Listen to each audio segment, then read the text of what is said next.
Welcome back to the show. Now, joining us now is our resident comedian, Charles Tarbey from Century 21, with all the latest stats from around the country. And they are funny stats. How's it going, Charles? Yeah, good, actually. John touched on a few of the stats earlier, and it is really... And Tom Panos is the problem. He should stop blaming the Sydney auction market. You know, he's had a 93.68% clearance rate, because I did the numbers, right? I divided, obviously... He said it was 95. Yeah, I divided... No, I divided 95. Up. He's rounding up. Yeah, I divided 95 into 89, and we got 93.68%. So he's had a pretty good run, so he shouldn't be so depressed. So even with two figures, you ask 3 or 4 people what the percentage is, and you get 4 different answers, don't you? I gave you the right one. So there you are. Auction clearance rates are actually steady. John touched on that number, as I mentioned earlier. We had 63.3 for national, but Sydney hit 73.6%, so pretty well. And Melbourne hit 67.3, but Canberra 54.2. So, but all other capital cities were just a little bit lower than the 50s. But again, we don't measure a lot of the other capital cities because of the volumes or the lack of volumes that they have. But overall, you know, 63.3, better than last week. It's still moving along pretty well.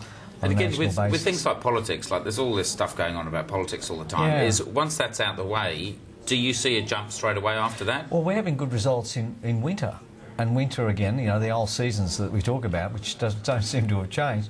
The only thing that we've noticed with this change is the levels of stock, which we'll talk about in a second, because they are very, very different to this time last year. Okay, so what's happening there? Well, if you look at the overall percentages there, we've dropped back from this time last week. We've been measuring week by week and minus 1.23% in the stock levels.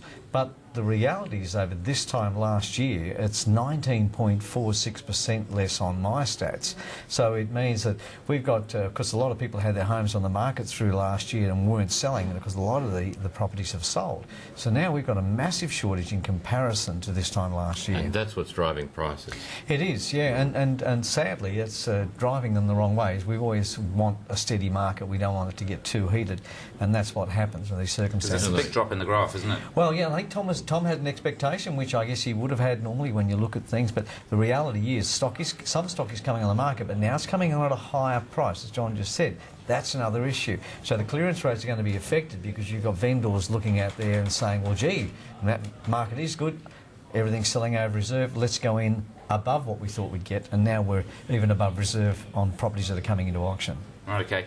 We were talking about trying to increase our rental yields before with John's interview. What's happening there on the numbers? Well, the best performer is actually Sydney, 10.84% from this time last year, if I take those figures over. The steady part is most of the rest of the country. Perth has started to get steady, but if I look at all of the capital cities, I've got 11.41 as a percentage of growth. Now, we had 11.44 last week and 11.46 the week before, so that we're starting to flatten out in that terms of growth in rental figures. But that's a ridiculous graph, isn't it? I mean, it's just a straight line all the way. Look, we had Perth moving at a very rapid rate. Now, Perth has started to settle down as well. So overall, across the country, we're starting to get the rents settled down, which, as you know, is an impact of buyers out there who are renters are now buying, so there's more competition starting to appear in the rental market. Well, we've got to get the sales levels up. Our sales volumes Australia-wide are still only at the same level that they were in 1990. Yes, and I'm very upset about that. So am I.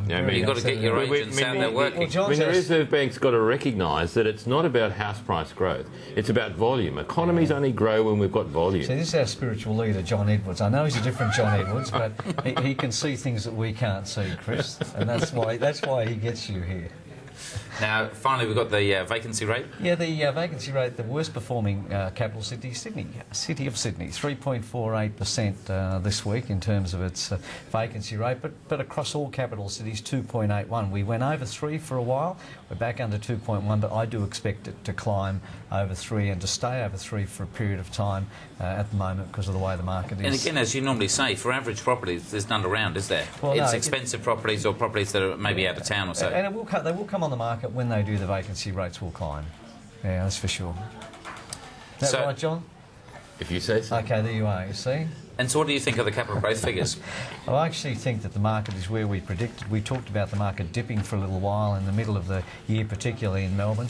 That's happened, but, overall for the year to date, we're still ahead.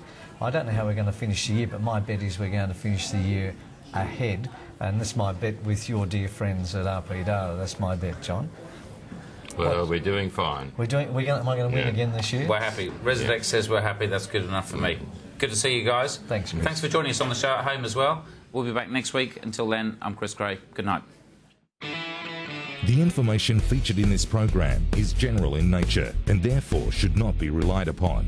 Guests appearing on the program may have commercial arrangements with some of the companies mentioned. Before making any investment, insurance or financial planning decisions, you should consult a licensed professional who can advise whether your decision is appropriate for you.